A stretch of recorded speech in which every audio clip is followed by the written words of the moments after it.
கிறிஸ்துவுக்குள் பிரியமானவர்களே, கர்த்தராகிய இயேசு கிறிஸ்துவின் நாமத்தினால் உங்கள் அனைவருக்கும் என் அன்பின் வாழ்த்துதலை தெரியப்படுத்துகிறேன். கர்த்தர் இன்று உங்களுக்காக கொடுக்கும் அதிசயமான வசனம் 112வது சங்கீதம் 1 முதல் 3வது வசனம். கர்த்தருக்கு பயந்து அவருடைய கட்டளைகளில் மிகவும் பிரியமாய் இருக்கிற மனுஷன் பாக்கியவான். அவன் சந்ததி பூமியில் பலத்திருக்கும், செம்மையானவர்களின் வம்சம் ஆசிர்வதிக்கப்படும்.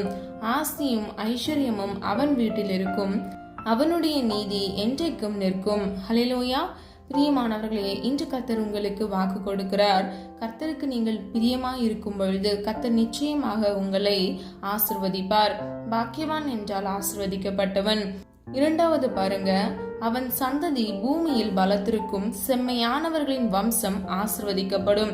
அதாவது நீதியின் வழியில் நடக்கிற செம்மையானவர்கள், அவர்களுடைய வம்சம் ஆசிர்வதிக்கப்படும். மூன்றாவது பாருங்க, ஆஸ்தியும் ஐஸ்வர்யமும் அவன் வீட்டில் இருக்கும், அவனுடைய நீதி என்றைக்கும் நிற்கும். அதாவது நீதி என்றால் உண்மை. அவன் உண்மையுள்ள வழிகளில் அவன் நடக்கும் பொழுது அது என்றென்றைக்கும் நிலைத்து நிற்கிறதா இருக்கிறது. அது மாத்திரமல்ல, ஆஸ்தியும் ஐஸ்வர்யமும் அவன் வீட்டில் இருக்கும். பிரியமானவர்களே, இன்னைக்கு அநேகர் பல சூழ்நிலையில் வெவ்வேறு வழிகளில் கஷ்டப்படுகிறாங்க. அவங்களுடைய வீட்டுகளில் ஆஸ்தி இல்லாமல், ஐஸ்வர்யம் இல்லாமல், நஷ்டங்களை அடைந்து, சில தோல்விகளை அடைந்து அவங்க காயப்பட்டு விழுந்து போய் விடுகிறாங்க. பிரியமானவர்களே, இன்று கர்த்தர் உங்களுக்கு வாக்கு கொடுக்கிறார். நீ விசுவாசித்தால் தேவனுடைய மகிமையை காண்பாய் என்று வேதம் சொல்லுகிறது. விசுவாசிக்கிறவனுக்கு எல்லாம் ஆகும் என்று வேதம் சொல்லுகிறது. இந்த வசனத்தின்படி நீங்கள் கீழ்ப்படிந்து நடக்கும் பொழுது, அதாவது 112வது சங்கீதம் 1வது வசனத்தின்படி, அதாவது கர்த்தருக்கு பயந்து அவருடைய கட்டளைகளில் மிகவும் பிரியமாய் இருக்கிற மனுஷன் பாக்கியவான். பிரியமானவர்களே, கட்டளைகளின்படி நீங்கள் நடக்க முற்படும் பொழுது, அதன் மீது நீங்கள் பிரியமாய் இருக்கிறது மாத்திரமல்ல, மிகவும் பிரியமாய் இருக்கும் பொழுது கர்த்தர் உங்களை ஆசிர்வதிப்பார். உங்கள் சந்ததி பூமியில் பலத்திருக்கும், செம்மையானவர்களின் வம்சம் ஆசிர்வதிக்கப்படும். அது மாத்திரமல்ல, ஆஸ்தியும் ஐஸ்வர்யமும் உங்கள் வீடுகளில் தங்கியிருக்கும். நீங்கள் நீதியின் பாதையில் நடக்கும் பொழுது அது என்றென்றைக்கும் நிலைத்து நிற்கிறதா இருக்கிறது. ஹல்லேலூயா. 147வது சங்கீதம் 11வது வசனம். தமக்கு பயந்து தமது கிருபைக்கு காத்திருக்கிறவர்கள் மேல் கர்த்தர் பிரியமாயிருக்கிறார். ஹல்லேலூயா. இந்த வசனம் அநேகருக்கு தெரியும். முதலாவது, கர்த்தருக்கு நாம் பயப்பட வேண்டும். இரண்டாவது, அவருடைய கிருபையை நாம் பெற்றுக்கொள்வதற்கு அவருடைய சன்னிதானத்தில், அவருடைய சமூகத்தில் நாம் காத்திருக்கும் பொழுது கர்த்தருக்கு அது மிகவும் பிரியமாயிருக்கிறது. ஹல்லேலூயா. பிரியமானவர்களே, காத்திருப்பது மனதை இளைக்க பண்ணும், ஆனால் விரும்பினது வரும் பொழுதோ ஜீவ விருட்சம் போல் இருக்கிறது என்று வேதம் சொல்லுகிறது. இன்னைக்கு அநேக பேர் கர்த்தருடைய சமூகத்தில் இருந்து எனக்கான ஒரு பதில் வருமா என்று நீங்க ஆவலோடு காத்து கொண்டிருப்பீங்க, உற்சாகத்தோடு காத்து கொண்டிருப்பீங்க. சிலர் ஒருவேளை சோர்ந்து போய் கூட நீங்க பதிலுக்காக காத்திருக்கலாம். ஆனா பிரியமானவர்களே, நீங்கள் கர்த்தருக்கு பயந்து அவருடைய கிருபையை நீங்கள் பெற்றுக்கொள்வதற்கு, அதாவது அவருடைய தயவு இரக்கத்தை நீங்கள் பெற்றுக்கொள்வதற்கு அவருடைய சமூகத்தில் நீங்கள் காத்திருக்கும் பொழுது கர்த்தருக்கு நீங்கள் மிகவும் பிரியமானவர்களாய் இருக்கிறீர்கள்.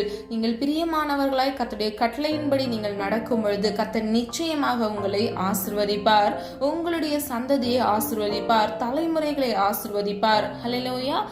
அது மாத்திரமல்ல, வேதத்தில் தேவனுக்கு பிரியமாய் வாழ்ந்தவர்களில் ஒருவர் தானியேல்.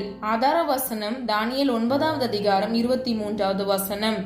பிரியமானவர்களே, இந்த வசனத்தை தேவதூதர் சொல்லுகிறார்.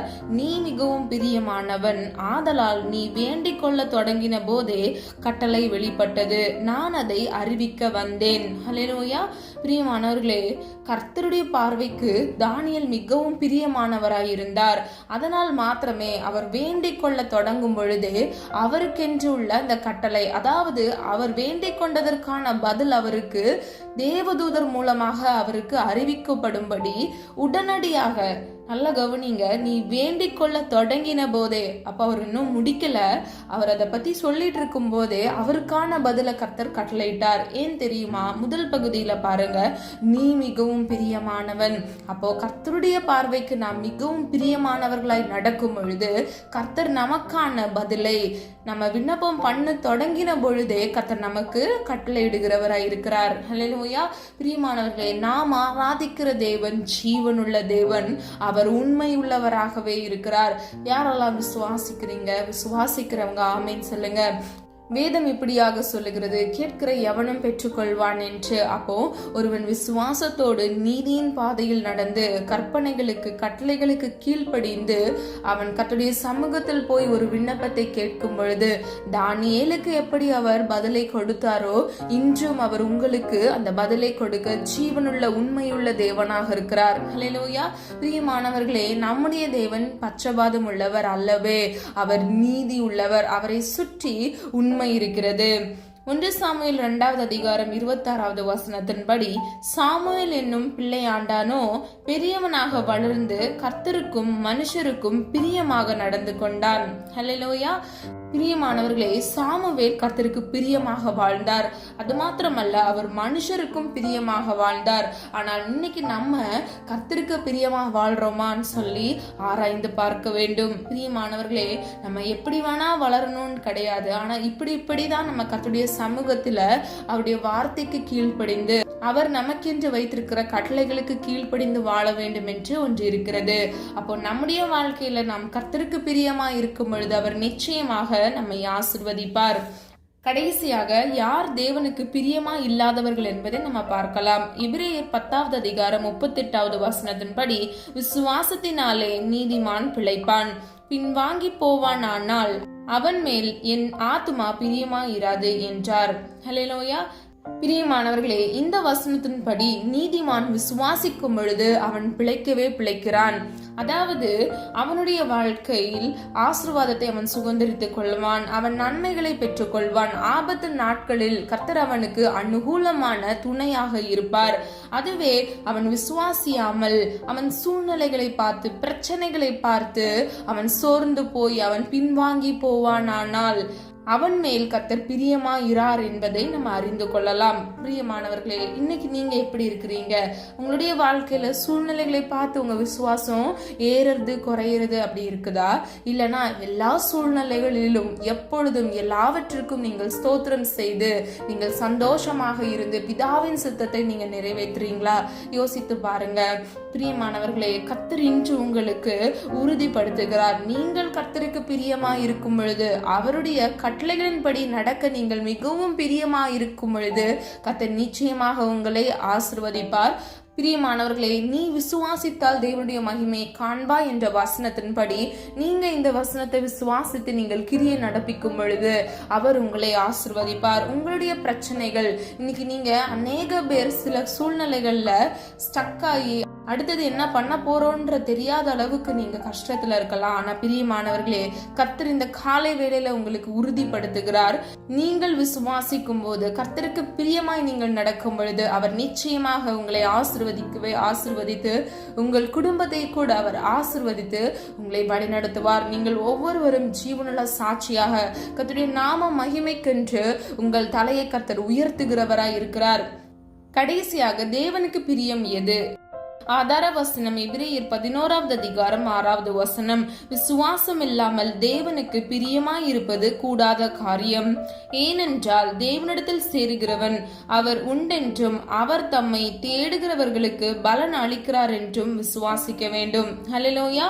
பிரியமானவர்களே, தேவன் மேல் விசுவாசம் வைத்திருக்கிற ஒரு மனிதன் அவர் உண்டென்றும், அதாவது பிதாவாகிய தேவனிடத்தில் சேருகிறவன் அவர் உண்டென்றும் அவர் தம்மை தேடுகிறவர்களுக்கு பலன் அளிக்கிறார் என்றும் விசுவாசிக்க வேண்டும். அப்போ இன்னைக்கு அநேக பேர் கர்த்தரை தேடுகிறாங்க. ஏன் அவங்களுடைய விண்ணப்பத்திற்கான பதில்கள் தாமதமாக வருகிறது? இல்லை என்றால் அது கடைசி வரை அவர்கள் பெற்றுக்கொள்ளாமல் இருப்பதற்கான காரணம் விசுவாசியாத தன்மை அவர்களுக்குள் இருக்கிறது மாத்திரமல்ல, அவர்கள் ஜெபிக்கிறார்கள், அதை பெற்றுக்கொள்வோம் என்ற விசுவாசம் அவர்களுக்குள் இருப்பதில்லை.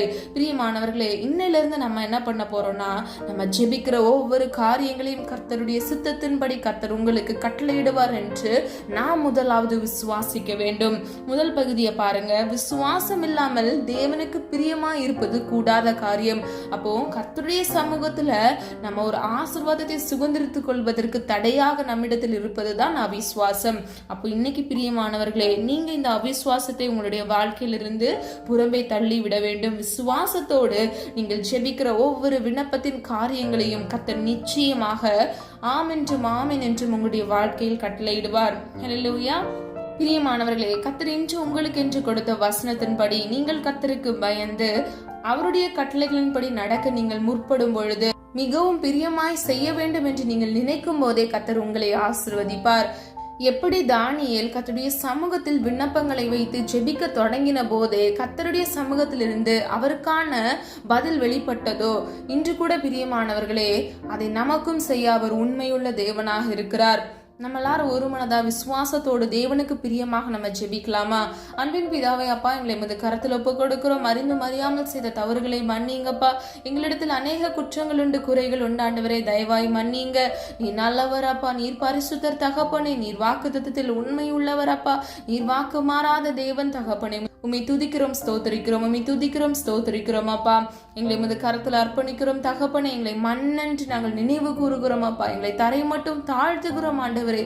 நான் என்கிறவன் அனுதினமும் சாகிறேன் என்று பவுல் சொன்னது போல எங்களுடைய மாம்ச இச்சைகள், உமக்கு பிரியமில்லாத எண்ணங்கள், காரியங்கள், செயல்கள் எல்லாவற்றிலும் இருந்து எங்களுக்கு ஒரு விடுதலையை கட்டளையிடுங்க.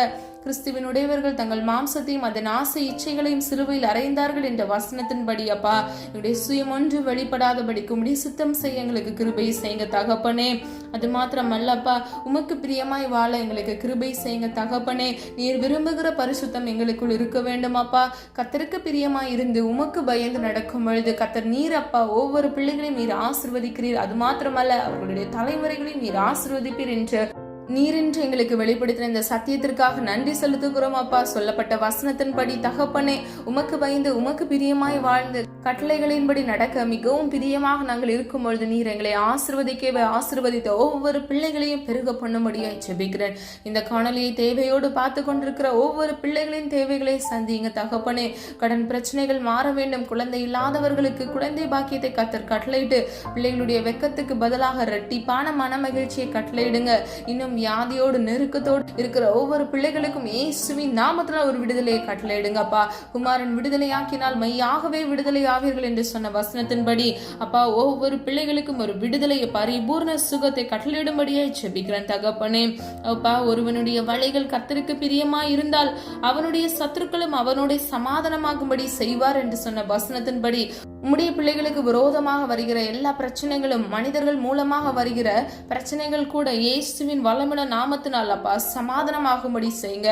அது மாத்திரமல்ல, சத்துருக்களை சமாதானமாகும்படி பண்ணுங்க தகப்பனே. உமக்கு பிரியமாய் வாழ கர்த்தர் கிருபை செய்வீராக. உற்சாகமாக கொடுக்கிற இடத்தில் தேவன் பிரியமாய் இருக்கிறார் என்று சொன்ன வசனத்தின்படி அப்பா, உமக்கு பிரியமாக இருந்த ஆண்டவரை உம்முடைய சித்தம் செய்து தகப்பனே, பிறருக்கு ஆசீர்வாதமாக அப்பா பிள்ளைகளும் ஆசீர்வாதமா இருக்க கிருபை செய்யுங்க. உண்மையாய் நடக்கிறவர்களோ கர்த்தருக்கு பிரியம் என்று சொன்ன வசனத்தின்படி தகப்பனே, ஒவ்வொரு பிள்ளைகளும் உண்மையில் அப்பா நிலைத்திருந்து அப்பா உண்மையின்படி நீதியின் பாதையில் வழிநடத்தி செல்லும்படியாய் ஜெபிக்கிறேன். உம்முடைய பிள்ளைகளை மாத்திரமல்ல அவர்கள் தலைமுறைகளையும் கர்த்தர் தாமே ஆசீர்வதித்து அப்பா நீ பெருக பண்ணும்படியாய் ஜெபிக்கிறேன் தகப்பனே. செம்மையானவர்கள் வம்சம் ஆசீர்வதிக்கப்படும் என்று சொன்ன வசனத்தின்படி அப்பா பிள்ளைகளுடைய குடும்பங்கள் அதன் பின் வருகிற தலைமுறை ஆசீர்வாதங்களினால் நன்மையினாலும் பிள்ளைகளை திருப்தியாக்குவீராக. இன்னும் பல பேர் தகப்பனே அநேக தேவைகளோடு இந்த காணொலியை பார்த்து கொண்டிருக்கிறாங்க. அவங்களுடைய தேவைகளை கர்த்தர் அறிந்து ஆராய்ந்திருக்கிறீர் தகப்பனே. வாயின் இருந்து சொல் புறவா முன்னே அது என்னவென்று அறிந்திருக்கிற தேவன் நீர் அல்லவாப்பா. ஒவ்வொரு பிள்ளைகளுக்கும் ஆண்டவரே அற்புதமாய் அதிசயமாய் ஆண்டவரே ஒரு விடுதலையை, ஒரு மீட்பை, ஒரு ஆசீர்வாதத்தை சுதந்திரித்துக் கொள்ள கிருபை செய்வீராக. ஒரு ஆத்மா கூட வீணிலே போக கூடாதுப்பா. ஒரு நன்மையும் குறைவுபடாது என்று சொன்ன வசனத்தின்படி ஒவ்வொரு பிள்ளைகளுக்கும் அப்பா நன்மையினாலும் கிருபையினாலும் ஆண்டவரே நீர் அலங்கரித்து திருப்தியாக்கும்படியாய் ஜெபிக்கிறேன். ஆவிக்குரிய உன்னத காரியங்களிலும் அப்பா இம்மைக்குரிய ஆசீர்வாதத்தினாலும் மறுமைக்குரிய ஆசீர்வாதத்தினாலும் பிள்ளைகளை நிரப்பி பிள்ளைகளை திருப்தியாக்கும்படியாய் ஜெபிக்கிறேன். ஒவ்வொரு பிள்ளைகளையும் காத்துக்கொள்ளுங்க, பொறுப்படுத்திக் கொள்ளுங்க. இம்மட்டும் காத்து வழிநடத்தி வந்த தேவன் இனி வரும் நாட்களிலும் கண்மணி போல் பாதுகாத்துக் கொள்ளுங்கப்பா. நாளையின் தேவையை குறித்து கலங்காதே என்று சொன்னீங்க தகப்பனே. அப்பா இன்றைய தேவைகள், நாளைய தேவைகள் எல்லாவற்றிலும் ஆண்டவரே கர்த்தருடைய கரம் கூட இருந்து பிள்ளைகளை தாங்கி வழிநடத்தட்டும். ஆசீர்வதிங்க, காத்துக்கொள்ளுங்க. நெடுநாள் காத்திருக்கிற ஒவ்வொரு காரியங்கள் விண்ணப்பங்களுக்கு ஆமென்றும் ஆமென்றும் கர்த்தர் பதில் கொடுங்க தகப்பனே. நன்மை செய்யவும் தான தர்மம் பண்ணவும் மறவாதிருங்கள். இப்படிப்பட்ட பலிகளின் மேல் தேவன் பிரியமாய் இருக்கிறார் என்று சொன்ன வசனத்தின்படி ஒவ்வொரு பிள்ளைகளும் நன்மை செய்யவும் தான தர்மம் செய்யவும் அப்பா பிள்ளைகள் மறவாதபடிக்கு உமக்கு பிரியமாய் வாழ்ந்து உம்முடைய சமூகத்திலிருந்து ஆசீர்வாதங்களை சுதந்திரித்துக் கொள்ள கர்த்தர் கிருபை செய்யுங்க. செம்மையானவர்களின் ஜெபமோ அவருக்கு பிரியம் என்று சொன்ன வசனத்தின்படி அப்பா நாங்கள் ஜெபித்த ஒவ்வொரு ஜெபங்களும் உமக்கு பிரியமாய் இருக்கிறது என்று நாங்கள் விசுவாசிக்கிறோம் ஆண்டவரே. விசுவாசிக்கிறவனுக்கு எல்லாம் ஆகும் என்று சொன்ன வசனத்தின்படி தகப்பனே, ஒவ்வொரு பிள்ளைகளும் அப்பா விசுவாசித்த ஒவ்வொரு காரியங்களிலும் அப்பா நன்மைகளை உங்களுடைய சித்தத்தின்படி சுதந்திரத்துக் கொள்ள கிருபை செய்யுங்க. உமக்கு பிரியமாய் நடக்க கிருபை செய்யுங்க. தாழ்த்துகிறோம், பெருமையாக்குகிறோம். இயேசுவின் மூலம் ஜெபிக்கிறோம் பிதாவே, ஆமீன். கர்த்தராகிய தேவன் தாமே உங்களுடைய வாழ்க்கையை வெளிச்சமாய் மாற்றி கர்த்தருடைய கட்டளைகளுக்கு கீழ்ப்படிந்து அவருக்கு பயந்து நீங்கள் நடக்கும் பொழுது கர்த்தர் நிச்சயமாக உங்களையும் உங்கள் தலைமுறைகளையும் ஆசீர்வதித்து பாதுகாப்பாராக. God bless you. பிரியமானவர்களே, இந்த வீடியோ உங்களுக்கு பிடிச்சிருந்துச்சுன்னா லைக் பண்ணுங்க, சப்ஸ்கிரைப் பண்ணுங்க, பெல் ஐக்கான் கிளிக் பண்ணுங்க.